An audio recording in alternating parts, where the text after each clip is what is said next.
Good evening, Beezy Bee, and welcome to Sleep Better Podcast by Beezy Bee's Honey, where we share special sleep stories to help you sleep better. Let's take a moment to acknowledge the incredible dedication and care you pour into each day. Your commitment to nurturing others is truly admirable, but tonight, this time is solely for you. It's your turn to be cared for, to be soothed, and to embrace the tranquility that you so richly deserve. Imagine for a moment the gentle embrace of serenity, wrapping around you like a soft, comforting blanket. Tonight is about letting go of the day's worries and immersing yourself in a world of peacefulness and rest. Remember, Beezy Bee, caring for yourself is not just a luxury, it's a necessity. Your well-being is the foundation from which you can continue to spread kindness and compassion to the world. This story, crafted especially for you, Beezy Bee, is a journey to a place where dreams blend seamlessly with reality, where the mind finds solace and the spirit is gently lulled into a state of blissful repose. So settle in, Beezy Bee. Let the world outside fade away as we embark on this peaceful journey together. Let's begin.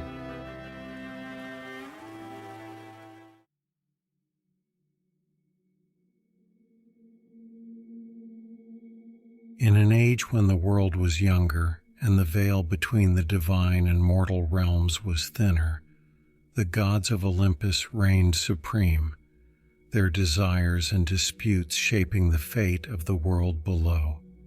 Yet, beyond the gleaming halls of Olympus, in a shadowed corner of the cosmos, lay the tranquil and often overlooked realm of Hypnos, the god of sleep. This was a place of profound peace and enigmatic darkness, where dreams fluttered like moths under the moonlight, weaving fantasies and nightmares with the same delicate threads. Hypnos, with his wings of night and whispers of oblivion, held dominion over this realm.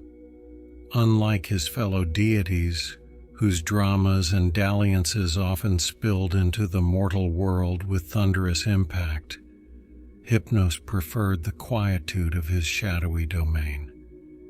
He was a solitary figure, finding companionship in the silent procession of dreams that passed through his realm. Yet his was a power that touched every mortal soul, from the mightiest king to the lowliest peasant, granting respite from the toils of life through the balm of sleep. Beneath the gaze of the gods, the earth was a tapestry of contrasting landscapes, from the sun-kissed shores of the Aegean to the rugged peaks of the untamed north. It was here, on the fringe of the known world, that a family whose fate would entwine with that of Hypnos made their home. This was no ordinary family, but one marked by the gods, though they knew it not. The patriarch Aeson was a man of the earth, his hands as gnarled as the olive trees he tended, and his heart as vast as the open skies. His life had been one of hardship and toil, but also of profound love and joy, shared with his wife, Helena, and their 3 sons. The eldest, Lycos, bore the weight of expectation like a mantle, his shoulders broad and his gaze steady. He was his father's son, rooted in the traditions of the past, yet always looking to the horizon. The middle son, Iason, was the fire of the family, his passion and temper as unpredictable as a summer storm. Yet beneath his brash exterior lay a deep well of compassion.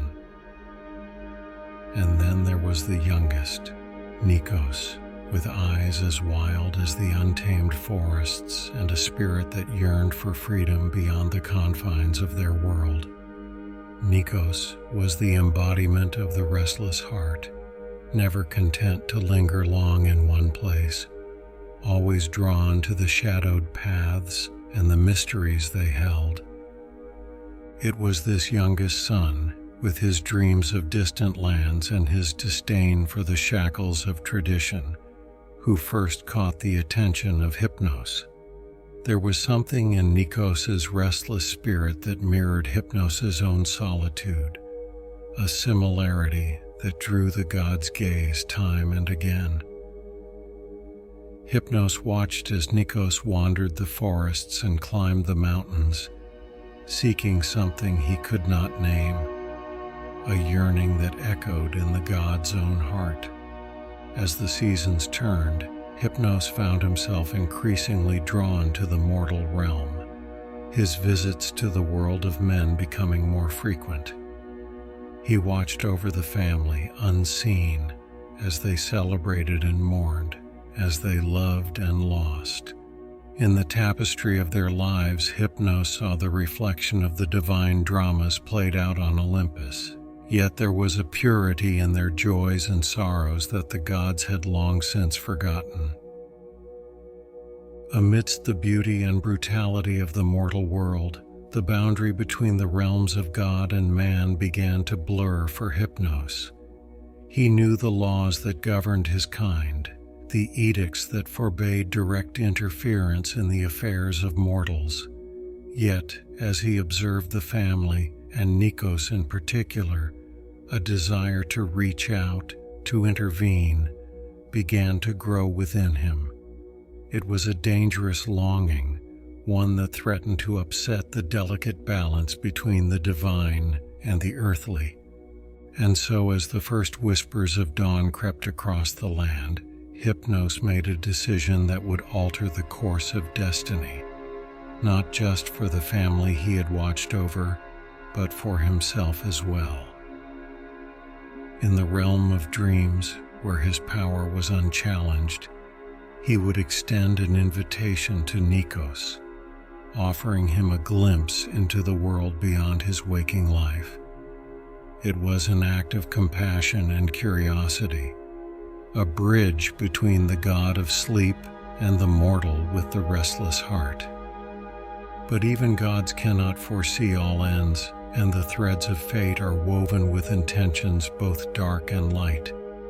The journey upon which Hypnos and the family were about to embark would be one of discovery and despair, of love and loss, a saga that would echo through the halls of time, reminding all who heard it of the thin line that separates the divine from the mortal. The family, with Aeson at its head, was a microcosm of the world's varied facets. Aeson, having faced the vicissitudes of life with a stoic resilience, had instilled in his sons the virtues of honor, courage, and the value of the land that sustained them. Helena, their mother, was the family's heart, her wisdom and warmth a guiding light through their darkest days. Their home, nestled in the embrace of the earth, was a haven, yet also a crucible that forged the brothers into men. Lycos, ever the dutiful son, carried his responsibilities with a grace that belied the weight of his future role as the family's patriarch.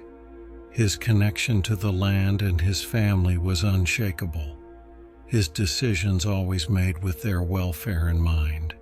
Yet beneath his calm exterior, there lay a well of unexplored dreams, a desire for something beyond the boundaries of their estate, often quelled by duty and love. Iason, with his fiery spirit, was the tempest to Lycos's tranquility. Where Lycos tread carefully, Iason charged forward, led by his heart's passions. His love for his family was fierce, matched only by his quest for justice in a world he often found wanting. Iason's battles were not only with the world but within himself, struggling to reconcile his inner fire with the peace he sought. Nikos, the youngest, was the wild card, his soul as untamed as the wind. His brother's contrasts were mirrored in him, yet magnified by a wanderlust that no horizon could satisfy. Nikos's relationship with his family was a tapestry of love and conflict, his desires often clashing with their expectations. His dreams were vivid, filled with lands unseen and adventures unclaimed, a constant source of both wonder and worry for his family. It was these dreams, vibrant and all-consuming, that first drew Hypnos's attention. The god of sleep, accustomed to the muted whispers of the subconscious, found Nikos's dreams a riot of color and sound. They were windows into a soul yearning for freedom, for a life untethered by the mundane. Hypnos, moved by the young mortal's fervor, began to weave himself into Nikos's dreams, subtly at first, offering glimpses of realms beyond imagination, places where the earth touched the sky and the stars sang in harmony. Hypnos's fascination with Nikos and his family deepened with each passing night. As he ventured further into the fabric of Nikos's dreams, he saw reflections of his own hidden desires, a longing for connection, for understanding beyond the confines of his divine existence.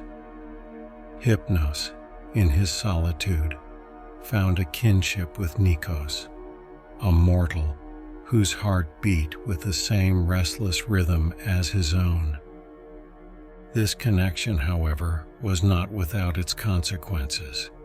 Hypnos's interventions in Nikos's dreams began to blur the lines between sleep and waking, the dreamscapes bleeding into the daylight hours. Nikos, once content with his fleeting nocturnal adventures, found his waking life pale in comparison to the vividness of his dreams. He became distant, his gaze often lost in the middle distance, straining to see the worlds that lay just beyond his reach. The family, unaware of the divine influence shaping Nikos's restlessness, watched with growing concern as he withdrew from them, his once vibrant presence dimmed. Aeson, sensing a change in the natural order, feared that forces beyond their understanding were at play. Helena, with a mother's intuition, whispered prayers to the gods, seeking their protection over her youngest son, unaware that a god was already entwined with his fate.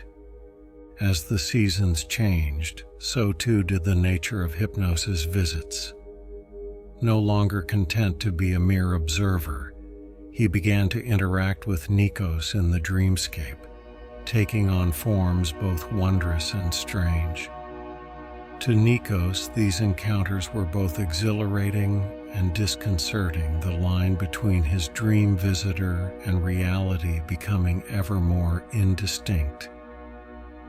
Hypnos, in his guise, offered Nikos challenges and quests within the dreams, each a test of spirit and strength, promising the freedom and adventure Nikos craved. Yet, with each dream, the god unwittingly tethered Nikos closer to the realm of sleep, the young man's days filled with a longing for the night and the escape it offered. This divine meddling did not go unnoticed by the other deities. Morpheus, Hypnos's brother, saw the imbalance growing between the realms of sleep and wakefulness. He warned Hypnos of the dangers of becoming too entangled in the lives of mortals, of the delicate balance between their worlds that must be maintained. Hypnos, however, was too captivated by his connection to Nikos and the family to heed these warnings. He rationalized his actions as benign, unaware of the shadow his fascination cast over the mortal world. The impact of Hypnos's intervention began to manifest in more tangible ways. The land, once fertile and yielding, showed signs of neglect, as if it too missed Nikos's attention and care. The family's unity, their strength in the face of adversity, was tested as Nikos's obsession with his dream world grew. Lycos and Iason, each dealing with their own struggles, found themselves at a loss on how to bridge the growing gap between them and their youngest brother. In the realm of dreams, Nikos and Hypnos journeyed together through landscapes of unimaginable beauty and terror, the god revealing to the mortal the breadth of his power and the depths of his loneliness. Nikos, in turn, shared his hopes and fears, his dreams of a life unbound by duty or destiny. In these shared confessions, a bond formed between God and mortal, a bridge of dreams that spanned the chasm between their worlds. Yet, as the bond deepened, so too did the rift within Nikos's soul.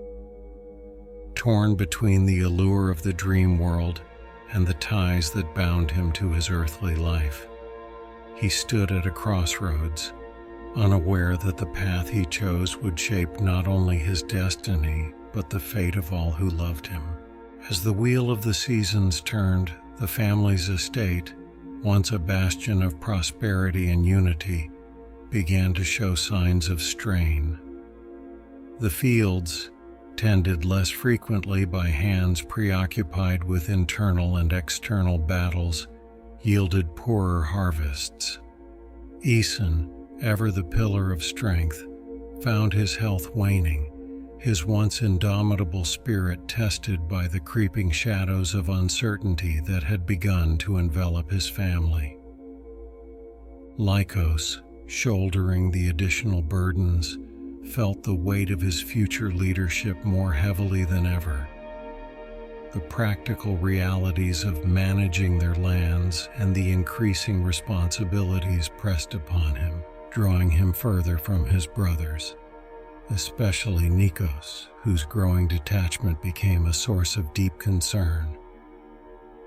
Iason, meanwhile, found himself caught between his fiery desire to right the wrongs he perceived in the wider world and the immediate needs of his family. His ventures beyond the estate, driven by a quest for justice and a need to prove his worth, often left the family exposed and vulnerable.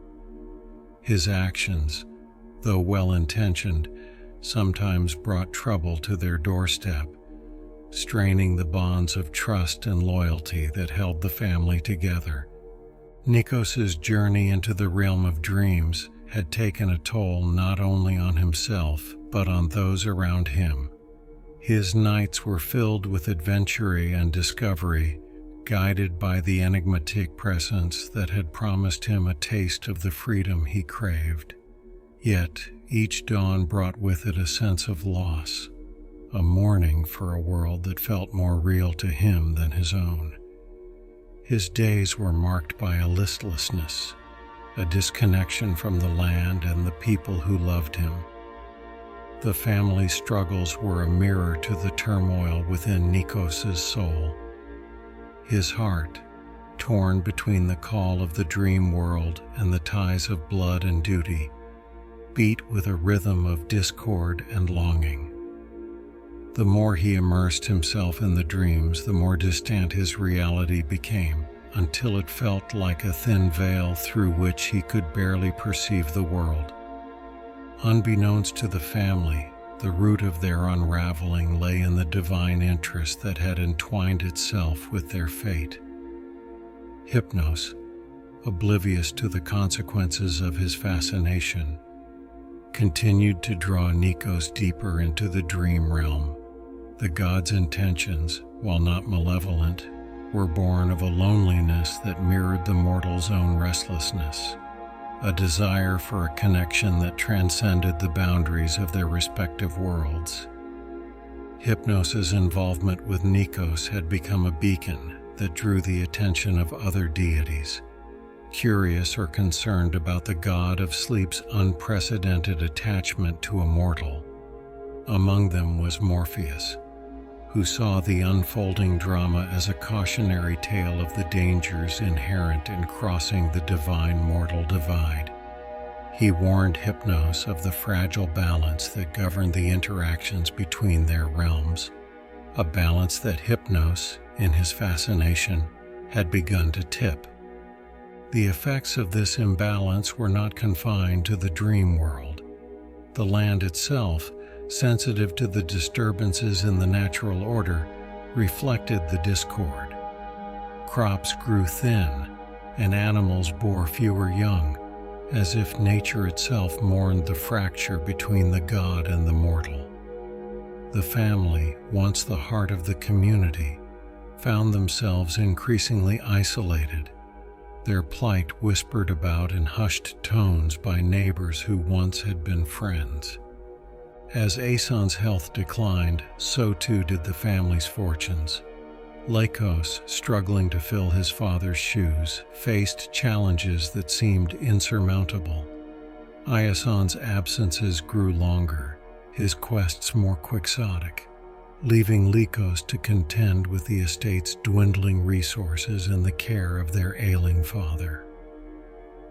Nikos, meanwhile, was lost to them, his body present, but his spirit ensnared in the webs of Hypnos's realm. It was during this time of desperation that Hypnos, in a moment of clarity, realized the depth of the impact his interactions with Nikos had wrought. The god of sleep, so accustomed to observing the mortal world from a distance, found himself confronted with the tangible consequences of his actions. The realization came as a shock, a jolt that awakened him to the complexities and responsibilities of his power. Hypnos, in his wisdom, understood that something had to be done to rectify the imbalance he had caused. Yet, his options were limited by the laws that governed the divine, the edicts that forbade direct interference in the mortal realm. He was caught in a paradox of his own making, a god who had reached too far into the human heart, only to find himself ensnared by the very emotions he had sought to explore. The god's dilemma was mirrored in the mortal realm by the family's struggles. They faced a crossroads, each member pulled in different directions by their desires, their duties, and the changing world around them. The unity that had once been their strength was fractured, leaving them vulnerable to the storms that gathered on the horizon. In this moment of crisis, Hypnos made a decision that would alter the course of their lives forever. He chose to intervene one last time, not through the dreams that had brought them to this precipice, but in a manner that would require the greatest sacrifice a god could make. His plan, born of love and loss, was a gambit that held the potential to mend the rifts within the family and between the worlds of God and mortal. Yet, as with all actions taken by those who wield power over fate, the outcome was uncertain. The threads of destiny, once pulled, could unravel in ways that not even a god could foresee. Hypnos, with a heavy heart, set his plan into motion, hoping to restore the balance he had disturbed and to give the family a chance to reclaim the unity and purpose they had lost. The stage was set for a confrontation between the divine and the mortal, a test of wills and hearts that would determine the future of both realms. As the family gathered, facing the challenges that lay ahead, they found themselves not alone but watched over by a god who had come to care deeply for their fate. Together, they would face the storm, their destinies intertwined in a tale of love, loss, and redemption that would echo through the ages. The estate lay quiet under the blanket of night, a stark contrast to the turmoil that had gripped it for months. In the deepest hours of the night, when the world seemed suspended between yesterday and tomorrow, Hypnos, cloaked in the ethereal shroud of his divine essence, embarked on his final journey into the mortal realm. This time his purpose was clear, his resolve steel. He would offer each member of the family a dream, a beacon in the darkness to guide them back to each other and to themselves. Under the silver glow of the moon, Lycos found himself standing in the midst of their fields. But these were not the withered grounds he had grown accustomed to. They were vibrant, teeming with life, a vision of what could be. As he walked, the earth beneath his feet whispered of resilience, of hope. Figures emerged from the shadows, faces of the community, their eyes reflecting trust and unity. They looked to him, not with expectation but with belief. Lycos awoke with the dawn, his heart lighter than it had been in years, filled with a renewed sense of purpose. The vision had shown him not just the potential of the land, but his own capacity to lead and inspire those around him.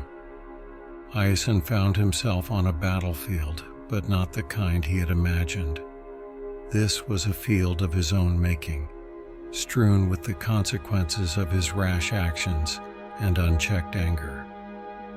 Amidst the chaos, a figure appeared, serene and unyielding, a mirror of his potential for balance and justice. The figure led him through the turmoil, guiding him back to his family, the true bastion against the storms. As the dream faded, Iason was left with a profound understanding of his strength, not as a weapon but as a shield for those he loved. In the realm of dreams, Hypnos appeared to Nikos not as a shadow or a whisper, but as a companion. Together, they journeyed through landscapes of unimaginable beauty, realms that stretched the boundaries of imagination. Yet, with each step, Hypnos's form grew more translucent, his essence weaving into the fabric of the dream. The greatest adventure, Hypnos imparted with a voice fading into the ether, lies not in the lands beyond, but in the heart of your world. Nikos watched as the god of sleep dissolved into the dawn, a sacrifice made to anchor the young man's spirit to the waking world. As the morning sun breached the horizon, casting its golden light over the estate, the brothers awoke with a shared sense of clarity and purpose. Their hearts, once burdened by the weight of their trials, now beat with the rhythm of unity and determination. The days that followed were marked by a transformation not just within the family, but across the land. The fields, once barren, began to yield their bounty once more, as if nature itself responded to the renewed bond among the brothers. The community, sensing the change, rallied around the family, their combined efforts turning the tide of misfortune that had threatened to engulf them. Lycos, with his vision of unity and prosperity, led the charge, his leadership grounded in the wisdom gleaned from his dream. Iason, tempered by the realization of his true strength, stood by his brother, a protector of their home and the ideals it represented.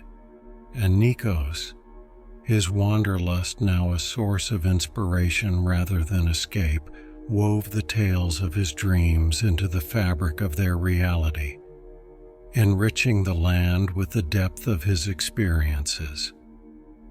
The sacrifice of Hypnos, the god who dared to dream with mortals, became a legend whispered on the winds, a story that transcended the boundary between the divine and the earthly. His essence, forever intertwined with the realm of dreams, served as a silent guardian over the family and the land they cherished. As the seasons changed, the family stood together on the fertile grounds of their estate, a testament to the power of unity, the resilience of the human spirit, and the indelible mark of divine sacrifice. Their saga, a blend of triumph and tragedy, had forged a legacy that would endure, a beacon of hope for generations to come, echoing the timeless dance between the ephemeral